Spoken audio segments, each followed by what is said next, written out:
अस्सलामु अलैकुम रहमतुल्लाहि व बरकातुहू। आप लोग खैरियत से हैं? हाँ, आपकी उर्दू के मौल्लिम, आपकी उर्दू की टीचर फिर आपके लिए सबक लेकर हाजिर हैं। हम 10वीं जमात का तेलंगाना का निसाब मुताला कर रहे हैं। सबक तीसरा चल रहा है कसीदा। तो मैं कसीदे की तशरीहात से पहले आपसे कुछ मोटिवेशनल और मुहर्रिका के सवालात करना चाहता हूँ। सबसे पहला सवाल ये है कि इस दुनिया में सैयदना आदम अलैहिस्सलाम से लेके सैयदना हज़रत मोहम्मद सल्लल्लाहु अलैहि वसल्लम तक कितने अंबिया किराम तशरीफ़ लाए? जी बोलिए। कमोबेश 1,24,000, 1,24,000, कमोबेश 1,24,000 पैगम्बरान दीन इस दुनिया में तशरीफ़ लाए। ठीक है। इनमें से रसूल कितने और नबी कितने? तो मैं बता दूं आपको। आप बोलिए। ठीक है, मैं बता देता हूं। रसूल 313। रसूल किसे कहते हैं? रसूल जिनको नई किताब, नई शरीयत, नया अहकाम देकर अल्लाह पाक दुनिया में मबूस करते हैं, भेजते हैं, उनको क्या कहते हैं? रसूल कहते हैं। और जिनको नई किताब, नई शरीयत, नए अहकाम नहीं मिलते उनको नबी कहते हैं। तो टोटल रसूलों की तादाद 313 है। इन 313 में से 4 बड़े रसूल, 4 बड़ी किताबें, तौरेत, ज़बूर, इंजील, कुरान शरीफ। तौरेत मूसा अलैहिस्सलाम पर, ज़बूर हज़रत दाऊद अलैहिस्सलाम पर, इंजील हज़रत ईसा अलैहिस्सलाम पर और कुरान करीम हज़रत मोहम्मद रसूलुल्लाह सल्लल्लाहु अलैहि वसल्लम पर। आप बोलेंगे कि 313 में से ये जो 313 में से 4 माइनस करें तो 309 और भी रहेगा ना रसूल। तो इन 309 के ऊपर अल्लाह पाक ने सहीफ़े नाजिल किए। आखिर में हमारे आका ख़ातमुन नबिय्यीन, शफ़ीउल मुज़निबीन, राहतुल आशिक़ीन, मुरादुल मुश्ताक़ीन, रहमतुल लिल आलमीन मोहम्मद रसूलुल्लाह सल्लल्लाहु अलैहि वसल्लम दुनिया में तशरीफ़ लाए। और आप आखिरी नबी हैं, आपके बाद कोई नबी आने वाले नहीं हैं। तो मैं एक सवाल आपसे करूँगा कि सहाबी किसे कहते हैं? वो बराबर बोले आप, वो जो आप सल्लल्लाहु अलैहि वसल्लम को ईमान की हालत में मिले, मुलाकात करे, सोहबत पाई और ईमान की हालत में उनका इंतकाल हुआ, उनको क्या कहते हैं? सहाबी कहते हैं। क्या कहते हैं? इसी तरीके से जिन्होंने सहाबाए किराम की ज़िंदगी पाई ईमान की हालत में और ईमान की हालत में उनका इंतकाल हुआ, उनको कहते हैं ताबई। क्या कहते हैं? ताबई। ताबई की ज़िंदगी पाई ईमान की हालत में और ईमान की हालत में इंतकाल हुआ, उनको क्या कहते हैं? तबए ताबई कहते हैं।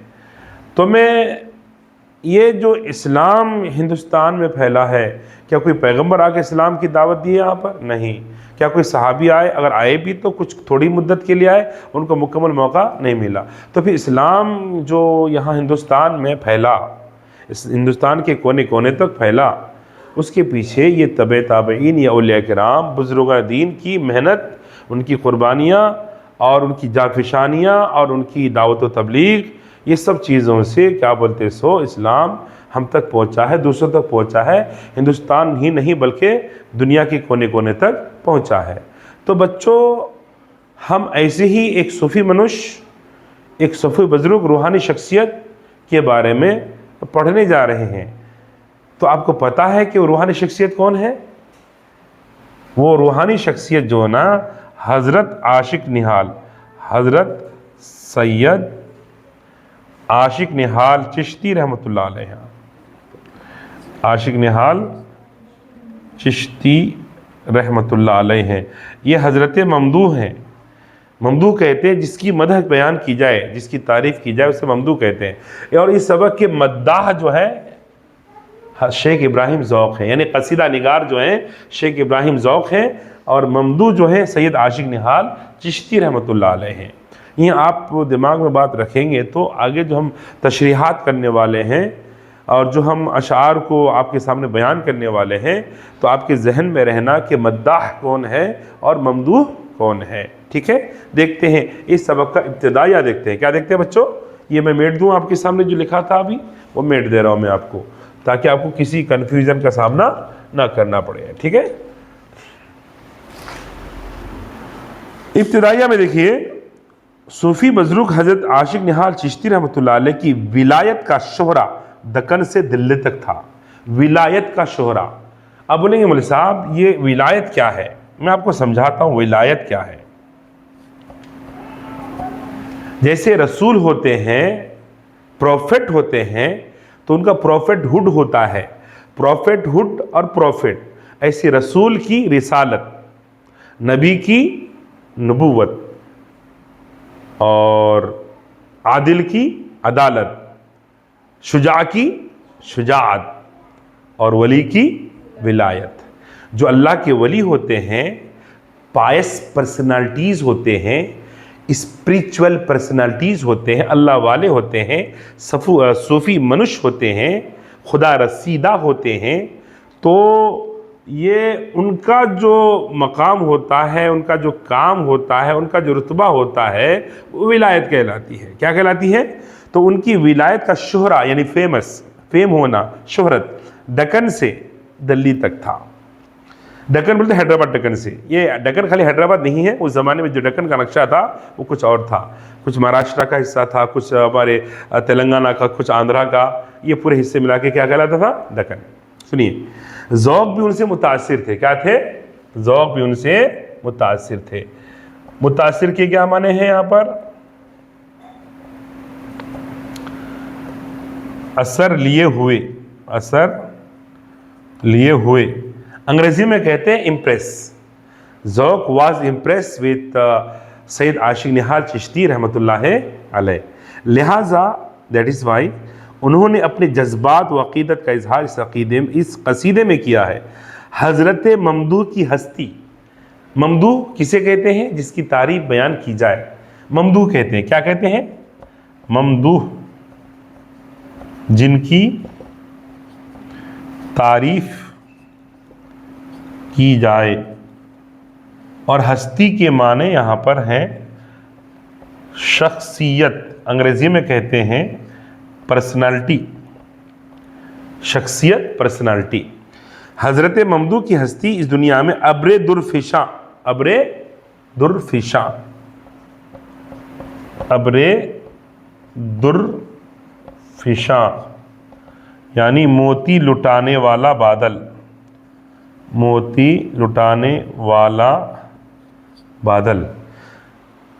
हज़रत ममदूह की हस्ती दुनिया में अब्र दुर्फिशा यानी मोती लुटाने वाले अब्र की मानिंद है। हज़रत ज़ौक़ ने शाह करामत खिसाल के औसाफ को किस तरह मंजूम अंदाज में पेश किए हैं, आइए इस कसीदे में देखते हैं। शाह करामत खिसाल। शाह के माने बादशाह, करामत के माने मिरेकल। वो जो अल्लाह के वलियों से अल्लाह पाक ज़ाहिर करते हैं वो करामत होती है। वो मिरेकल जो नबियों और रसूलों से अल्लाह पाक ज़ाहिर करते हैं वो मोजज़े होते हैं। दैट इज़ डिफरेंस बिटवीन करामत एंड मोजज़ा। याद रहे, करामत हो या मोजज़ा हो, वो रसूलों और अल्लाह के वलियों के कब्ज़े में नहीं होता। वो जब चाहे जब ज़ाहिर करते हैं, नहीं, बल्कि अल्लाह तबारक व तआला सिचुएशन के लिहाज से, हालात के लिहाज से उनसे क्या करते हैं? ज़ाहिर करवाते हैं। ये मैं आपके सामने तौज़ी इसलिए किया, इस बात की वजाहत इसलिए किया कि बहुत सारे लोग इस मुबहम ख्यालों में हैं, बल्कि मैं कहूँगा कि गलत फहमी का शिकार है कि रसूल जब चाहते हैं जब ज़ाहिर कर देते हैं, अल्लाह के वली जब चाहते हैं करामत ज़ाहिर करते हैं। नहीं, अल्लाह पाक उनसे करवाते हैं हालात के लिहाज से। ये डिफरेंस है, ठीक है ना? चलिए, तो हम आपके सामने कसीदे को मंजूम अंदाज में पढ़ने की कोशिश करेंगे, क्योंकि प्रोज़ को पढ़ने का तरीक़ा अलग है, यानी नस्र को पढ़ने का तरीक़ा अलग है, और पोइट्री यानी नज़्म को पढ़ने का तरीक़ा अलग है। मुझे मालूम है मेरी आवाज़ कोई अच्छी नहीं है, मगर फिर भी मैं क्या बोलते हैं, सो नज़्म को नज़्म की तरफ पढ़ने की कोशिश करता हूँ। आप लोग अपनी किताबों में मुलाहज़ा फरमाइए। वो अब्र दुर्फिशा है चमन में कमाल के, आशिक निहाल क्यों न हो आशिक निहाल के। एक ज़र्रा चश्मे में हर से गर वो नज़र करे, भर जाए पल में लाल से दामन जिबाल के, दामन जिबाल के। है उसके आगे बहर भी कश्ती बकफ़े गदा, है उसके आगे बहर भी, कश्ती बकफे गदा, खोले नहीं सदफ